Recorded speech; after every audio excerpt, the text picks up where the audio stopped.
कांग्रेस के सांसद जफर अली का सबसे पहला बिहार से कांग्रेस किशनगंज का जो सांसद है उसकी पहली याचिका है।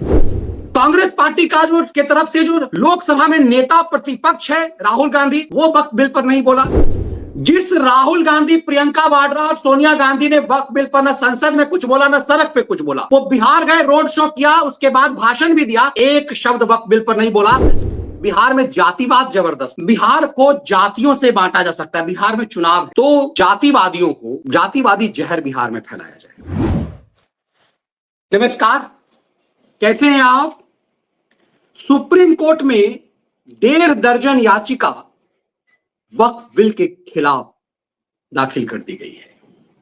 1.5 दर्जन याचिका में लगभग आधी से ज्यादा याचिका सिर्फ कांग्रेस पार्टी से जुड़े हुए लोगों की है। अभी कांग्रेस पार्टी की तरफ से याचिका नहीं आई है। तमाम पॉलिटिकल पार्टियों ने याचिका दाखिल कर दी। आरजेडी की तरफ से आ गई, असदुद्दीन ओवैसी ने दाखिल कर दिया, कांडी केजरी की तरफ से अमानतुल्लाह खान दाखिल कर दिया, कांग्रेस पार्टी के अलग अलग नेताओं ने दाखिल कर दिया। कांग्रेस के सांसद जफर अली का सबसे पहला बिहार से कांग्रेस किशनगंज का जो सांसद है उसकी पहली याचिका आई। अभिषेक मनु सिंघवी और कपिल सिब्बल, कांग्रेस के 2 बड़े खिलंदर, ऑलरेडी याचिका दाखिल कर चुके हुए हैं। अब सुप्रीम कोर्ट की अपनी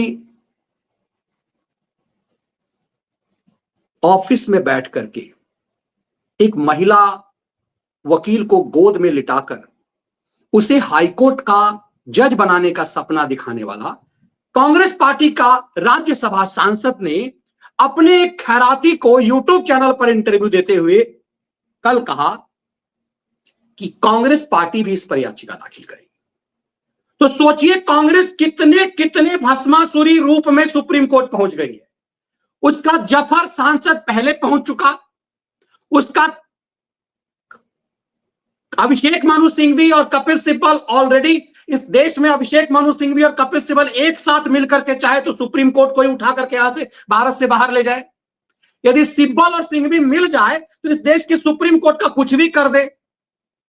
भाई, जो सिब्बल रात के अंधेरे में, गर्मी की छुट्टी में सुप्रीम तिस्ता शीतलवार के लिए स्पेशल बेंच 2 बार लगा सकता है, जो सिंघवी कोर्ट रूम में घुस करके 5 जजों की बेंच के सामने में पवन लखेरा को बेल दिला सकता है, जो सिंघवी कांडी केजरी के लिए लीक से हटकर चुनाव प्रचार के लिए, दूसरे के चुनाव प्रचार के लिए बेल दिला सकता है, वो सिंघवी और सिब्बल यदि दोनों मिल जाए तो क्या होगा?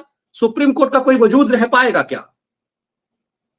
यूं ही क्या सुप्रीम कोर्ट को इन लोगों को कोर्ट फिक्सर कह दिया था जस्टिस रंजन गोगोई ने? ये मैं नहीं कह रहा, जस्टिस रंजन गोगोई ने कहा था। किसी ने, मैं बार बार कह रहा हूं कि मेरी वाहिनी नहीं है, chief justice of India justice Ranjan Gogoi ने कहा कि सुप्रीम कोर्ट कोर्ट फिक्सरों के गिरफ्त में है। चीफ जस्टिस ऑफ इंडिया रहे रंजन गोगोई ने कहा कि सिब्बल मेरे घर आना चाह रहा था राम मंदिर के मामले को करने के लिए, मैंने अपने स्टाफ को कहा कि इसे घर में घुसने मत देना। अब इस पर सिब्बल की कोई सफाई नहीं आई। कपिल सिब्बल इसमें याचिका करता हो चुका है, लगभग 1.5 दर्जन याचिका है। अब अभिषेक मनु सिंघवी कह रहे हैं कांग्रेस पार्टी अलग से याचिका दाखिल करेगी। तो सवाल महत्वपूर्ण यह है कि कांग्रेस पार्टी इस मामले में अलग से याचिका दाखिल करेगी, लेकिन कांग्रेस पार्टी का अध्यक्ष वक्फ बिल पर संसद में कुछ नहीं बोला। कांग्रेस पार्टी में अध्यक्ष की कोई औकात नहीं होती यदि परिवार के लोग नहीं हैं। तो कांग्रेस पार्टी का जो सुपर प्रेसिडेंट है सोनिया गांधी, वो राज्यसभा में वक्फ बिल पर नहीं बोली। कांग्रेस पार्टी का जो के तरफ से जो लोकसभा में नेता प्रतिपक्ष है राहुल गांधी, वो वक्फ बिल पर नहीं बोला। कांग्रेस पार्टी की जो राजकुमारी है प्रियंका वाड्रा, वो वक्फ बिल पर नहीं बोला। तो मां, बेटा, बिटिया, इन तीनों ने संसद में बोला ही नहीं वक्फ बिल पर। ये क्या सामान्य खेल है कि राहुल गांधी, प्रियंका वाड्रा दोनों भाई बहन लोकसभा में नहीं बोले? माई राज्यसभा में नहीं बोली, काठ का घोड़ा राज्यसभा में नहीं बोला, और कांग्रेस पार्टी 1 दर्जन याचिका सिर्फ कांग्रेस पार्टी और उसके फिक्सर्स सुप्रीम कोर्ट में लेकर के चले आए। ये क्या सामान्य मामला है क्या? अब खेल जरा समझिए, वायनाड ने राहुल गांधी का वजूद जिंदा किया। वायनाड जहां माना जाता है 80% मुस्लिम वोट है। जब 2019 के चुनाव में कांग्रेस के इंटरनल सर्वे में यह साफ हो गया कि कांग्रेस पार्टी रायबरेली और अमेठी दोनों से हार जाएगी, अमेठी तो राहुल गांधी हारेगा ही हारेगा, रायबरेली में नाक भले ही बच जाए मुलायम सिंह यादव के सहयोग से, लेकिन अमेठी तो राहुल हारेगा ही हारेगा। तो अमेठी के बदले के साथ साथ राहुल गांधी को वायनाड से लड़ाया गया। राहुल की इज्जत मुस्लिम वोट बैंक ने बचाई। तब राहुल गांधी जब 2019 में वायनाड के बदौलत संसद में सदस्य बन गए, 5 साल वायनाड के सांसद रहे।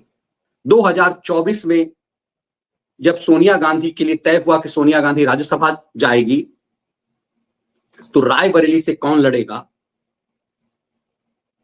तो रायबरेली से राहुल गांधी लड़ गए। राहुल गांधी रायबरेली से लड़ गए और साथ में वायनाड से भी लड़े, छोड़ा नहीं। क्योंकि यदि रायबरेली से हार जाते तो वायनाड से सांसद रहते, तो वायनाड की इज्जत बचाती राहुल की। राहुल की हिम्मत नहीं हुई कि अकेले और रायबरेली से चुनाव लड़े। तो तुष्टीकरण के वोट ने राहुल गांधी का वजूद जिंदा रखा। वो राहुल गांधी वक्त बोल पे बोला ही नहीं। और जब वायनाड के साथ साथ राहुल गांधी रायबरेली से भी जीत गए, क्योंकि उत्तर प्रदेश में एक फेक नैरेटिव चलाया गया, संविधान बदल दिया जाएगा, दलितों का आरक्षण खत्म कर दिया जाएगा, तो उस जहर के कारण राहुल रायबरेली से जीत गए। वायनाड से तो जीतना ही था क्योंकि तुष्टीकरण का वोट था। तो बहनिया को वहां से खड़ा कर दिया, रायबरेली से खुद सांसद रहे। और उसी वायनाड में जहां मुस्लिम वोट लगभग 80% 90% है, वहां से प्रियंका वाड्रा चुन गई। तो भाई बहन दोनों का पॉलिटिकल वजूद मुस्लिम तुष्टीकरण ने बचाया। लेकिन मुसलमानों के लिए संसद में राहुल गांधी कुछ भी नहीं बोले, मैया भी कुछ नहीं बोली। दरअसल क्रिश्चियन मिशनरी का यह निर्देश था, इस पर इनको कुछ नहीं बोलना है, क्योंकि माय क्रिश्चियन है और इंटरनेशनल प्रेशर था। तो सवाल यह है कि वक्फ बिल पर न संसद में ये कुछ बोले न सड़क पे बोले। अभी बिहार गए थे राहुल गांधी, और राहुल गांधी जब बिहार गए तो बिहार में रोड शो किया, 15-20 मिनट का धूप ज्यादा लग गई। उस बिहार में भी राहुल गांधी ने एक शब्द वक्फ बिल पर नहीं बोला। प्रियंका वाड्रा ने कोई प्रेस कॉन्फ्रेंस नहीं किया। तीनों माए बेटा ने वक्फ बिल पर कोई प्रेस कॉन्फ्रेंस नहीं किया। क्यों नहीं किया? बिहार गए, वो वक्त पे कुछ नहीं बोले, लेकिन खेल बिहार में जबरदस्त कर दिया। अब जरा इस बात को समझिए, जिस राहुल गांधी, प्रियंका वाड्रा और सोनिया गांधी ने वक्फ बिल पर न संसद में कुछ बोला न सड़क पे कुछ बोला, वो बिहार गए, रोड शो किया, उसके बाद भाषण भी दिया, एक शब्द वक्फ बिल पर नहीं बोला। जबकि देश में सबसे ज्यादा उत्पाद उन्माद वक्फ पे है। सड़क पे अपने सिपाहियों को छोड़ दिया, संसद में वक्फ बिल पर कौन बोला? संसद में वक्फ बिल पर बोला राज्यसभा में इमरान प्रतापगढ़ी, लोकसभा में इमरान मसूद। इन दोनों का जहर सबको पता है। अतीक अहमद और मुख्तार अंसारी के एहसान पर कांग्रेस के खैरात से राज्यसभा पहुंचा इमरान प्रतापगढ़ी।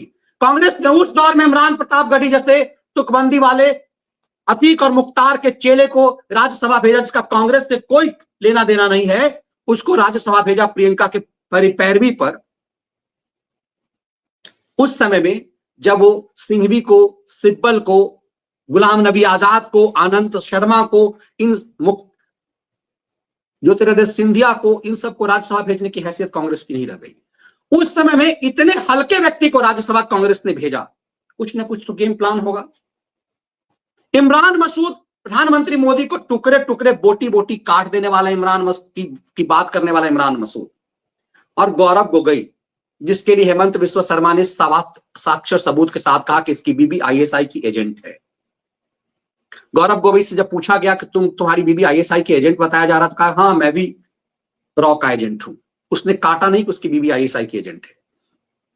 राज्यसभा में एक ऐसा सांसद बोला कांग्रेस का जिसने कहा कि इस देश का अक़लियत सड़क पे आ जाएगा, इस देश का सबसे बड़ा अल्पसंख्यक सड़क पे आ जाएगा, इस कानून को नहीं मानेगा, तो अमित शाह को कहना पड़ा कि मानोगे कैसे नहीं, यह देश का कानून है। तो कांग्रेस ने अपने ऐसे ऐसे जहरीले सांसदों को, मुस्लिम सांसदों को सड़क पे उतारा, संसद में उतारा, देश जलाने की धमकी दी, लेकिन मां, बेटा, बेटी, इन सब ने चुप्पी लगाया। क्या यह सामान्य मामला है या इसके पीछे बहुत गहरा खेल है? क्या इस देश में इस बात को लेकर चर्चा नहीं हो रही कि ये मतारी, बेटिया और बेटवा क्यों नहीं बोल रहा वक्फ बिल पर? लेकिन बिहार गया तो वो क्या बोल गया? क्या ये बिहार में राहुल गांधी ने जो जहर उगला वो यूं ही है? क्या बिहार में ये कांग्रेस के लाइन से हट करके जो राहुल गांधी ने कहा, देखिए कांग्रेस ने आज तक, ये कांग्रेस का स्टैंड कभी नहीं रहा जो राहुल गांधी ने बिहार में बोला। अगर आप दलित हो, पिछड़े वर्ग के हो, आदिवासी हो, माइनॉरिटी हो, और उसमें मैं महिला भी जोड़ सकता, पिछड़ा बोला, ईबीसी हो, अति दलित हो, अगर आप अपर कास्ट के नहीं हो तो आप सेकंड क्लास सिटीजन हो। और मैं ये ऐसे नहीं बोल रहा हूं, मैं सोच समझ के बोल रहा हूं, मैं पढ़ लिख के बोल रहा हूं। अगर आप दलित हो, पिछड़े वर्ग के हो, आदिवासी हो, माइनॉरिटी हो, और उसमें मैं महिला भी जोड़ सकता, पिछड़ा बोला, ईबीसी हो। अब सोचिए, राहुल गांधी बिहार में थे और बिहार जाकर के वो सड़क पर उन्होंने यात्रा की, बिहार में उन्होंने पटना में कांग्रेस कार्यकर्ता जनता को संबोधित किया जो थोड़े बहुत आए थे। और बिहार में, चूंकि बिहार में राहुल गांधी को लगता है कि हां, बिहार में जातिवाद जबरदस्त है, बिहार को जातियों से बांटा जा सकता है, बिहार में चुनाव है, तो जातिवादियों को, जातिवादी जहर बिहार में फैलाया जाए। तुष्टीकरण का वोट तो थोक में है ही, हिंदुओं को जाति में बांट दो। और इसीलिए जो बात कांग्रेस ने कभी नहीं कही, कांग्रेस ने इतिहास में आज तक इस तरह की बातें कभी नहीं कही थी जो राहुल ने जहर फैलाया। तो क्या ये गृह युद्ध का प्लानिंग है? क्या राहुल ने अपने मुस्लिम सांसदों को और दूसरे पार्टी के नेताओं को सुपारी दे ली कि मुस्लिमों को प्रवोक करो, और खुद राहुल गांधी ने हिंदुओं को विभाजित करने का खेल खेला, गृह युद्ध कराने का, जातीय युद्ध कराने का? क्योंकि राहुल गांधी को यह लगता है कि जातीय युद्ध बिहार में ही सुलग सकती है, क्योंकि बिहार के लोगों को जातिवादी जहर ज्यादा है, बिहार के लोगों के पास बिजनेस नहीं है, बिहारी ज्यादातर बाहर आ गए हुए हैं, वहां सरकारी नौकरी का नशा है बिहार में। सबको पता है कि सीट 5 है, 50 लाख लोग आएंगे, और सबको क्या है नशा कि हमें आरक्षण है, आरक्षण से हम निकाल लेंगे। मतलब सीट है नहीं, नौकरी है नहीं सरकारी, लेकिन पूरे देश में सिर्फ बिहारी आपको सरकारी नौकरी में क्यों नजर आते हैं? क्योंकि लाखों लाख की संख्या में वही सिर्फ है कि एवरेज वे में वो क्लर्क की नौकरी के लिए अपनी जिंदगी घस रहे होते हैं, अपने बाप दादा की कमाई, अब पूरी पुश्तैनी जमीनों को बेच बेच करके क्लर्क की नौकरी के लिए, ताकि दहेज मिलेगा और निकम्मापन रहेगा। सरकारी नौकरी करेंगे, काम धाम कुछ नहीं रहेगा, मुफ्त का पैसा आएगा। ये जहर है। और इस जहर में यदि ये फैला दिया जाए कि अपर कास्ट सब नोच रहा है, अब अपर कास्ट की दुर्गति देखिए कि नीट का एग्जाम होता है, 90% परसेंटाइल जो है वो एक ब्राह्मण का बेटा लाएगा, और कोई 40% लेकर के उस आईआईटी में उसका हो जाएगा, नीट में हो जाएगा। लेकिन उसका रोना नहीं रोना है, ये जहर फैलाना है कि तुम्हारा हक ब्राह्मण ले गया, जबकि बेचारा वो अलग अलग से मर रहा है। तो ये जहर फैलाने का काम उस समय में राहुल गांधी बिहार में जातिवादी जहर, जातिवादी गृह युद्ध तब कराने निकले हैं जब देश में वक्त पर उफान मन रहा है।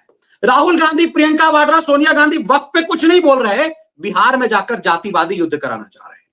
ये देश के साथ एक बहुत खतरनाक खेल खेलने की तैयारी है, इसे हल्के में नहीं लिया जाना चाहिए। अब सोचिए कि गुजरात में वही राहुल गांधी जब गुजरात पहुंचे हैं तो गुजरात में उन्होंने इस जहर की बात नहीं की है।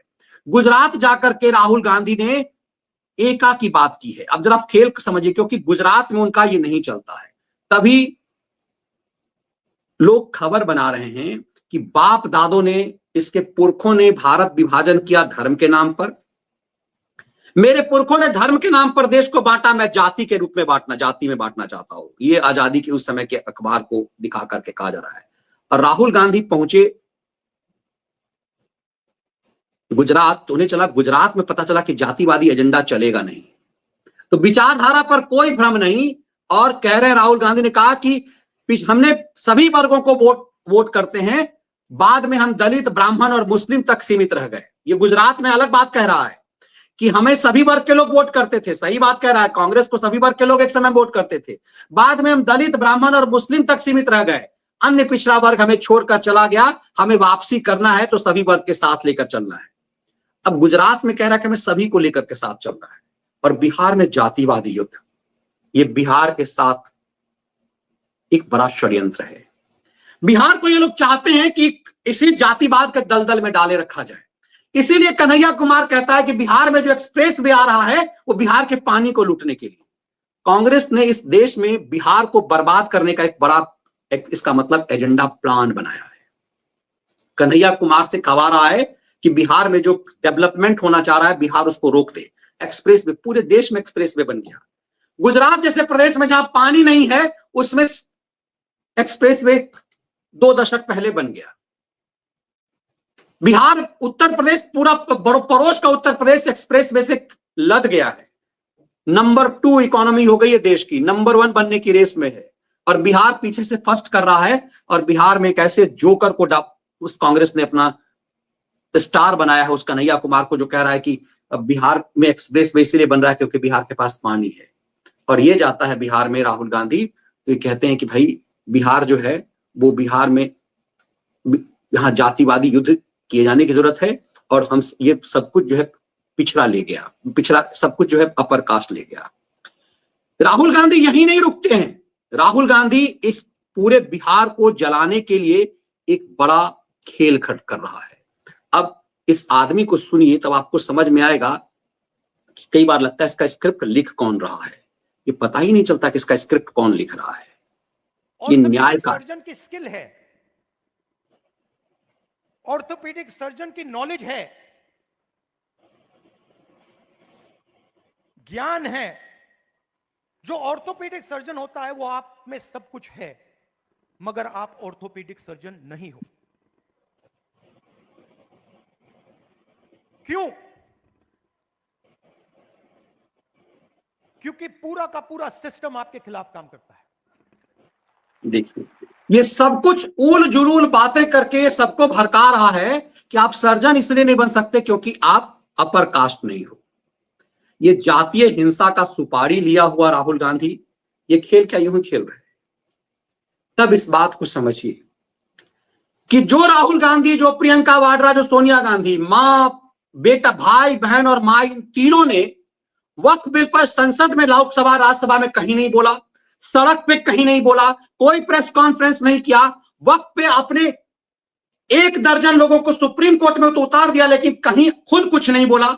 अपने सिब्बल और सिंघवी को उतार दिया और पार्टी खुद जाएगी, लेकिन वक्त पे खुद माए, बेटा, बेटी कुछ नहीं बोला। लेकिन बिहार में जाकर के जातीय जहर बोया। ये भारत को बांटने का जबरदस्त खेल है, क्योंकि कांग्रेस पार्टी के ये तीनों माए, बेटा, भाई, बहन इसलिए नहीं बोलेगी, क्रिश्चियन मिशनरी नहीं चाहता। क्रिश्चियन मिशनरियों को लगता है कि ईसाइयों की जमीन पर वक्त का कब्जा हो गया, इसीलिए तुम लोग नहीं बोलो।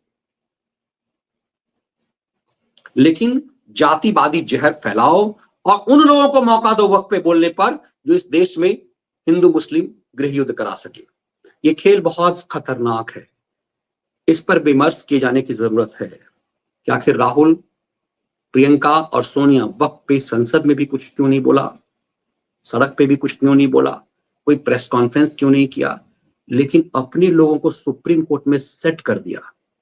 क्योंकि सोनिया गांधी को लगता है कि हम सुप्रीम कोर्ट में हमारे इतने खिलंदर हैं कि हम पासा पलट देंगे।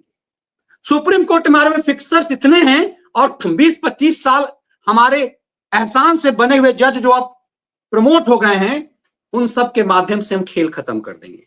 इसलिए पूरा खेल सुप्रीम कोर्ट में खेला जा रहा है, संसद में नहीं।